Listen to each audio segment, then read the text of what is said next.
Magandang araw sa inyo mga kaibigan. Itong ating almusalita sa araw na ito, November 15. Ang ebanghelyo natin ngayon ay Luke 17:26 to 37.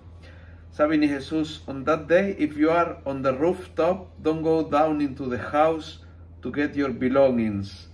And if you happen to be in the fields, do not turn back. Remember Lot's wife." What is the message? Ang mensahe, tingin ko ng Panginoon dito is, don't live with regrets.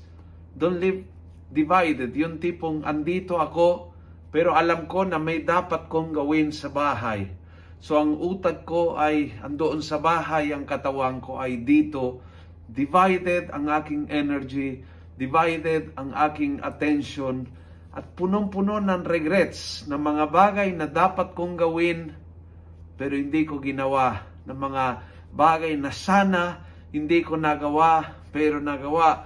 Always living in the past, always living in the future, but not living in the present. Fully present sa kasalukuyan, fully present, na kapag ikaw ay nasa rooftop ng bahay, andoon din ang iyong diwa, andoon din ang iyong damdamin, ang iyong isip, kung nasaan ang iyong katawan.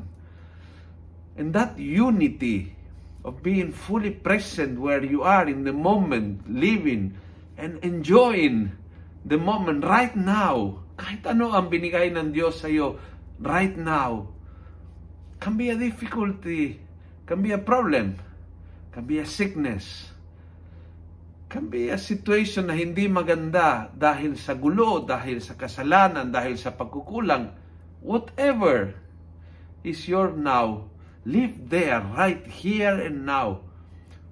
Ilagay mo ang iyong puso, ang iyong isip, ang iyong kaluluwa, kung nasaan ang iyong katawan. That will give you peace, incredible peace. One day at the time, one moment at the time during the day. Living the best that you can now. At sa ganon, ang buong buhay ay magiging maayos. Dahil inaayos mo yun ngayon. Kung nagustuhan mo ang video ito, pakiusap, pass it on. Punuin natin ng good news ang social media. Gawin natin viral. Araw-araw ang salita ng Diyos. And God bless.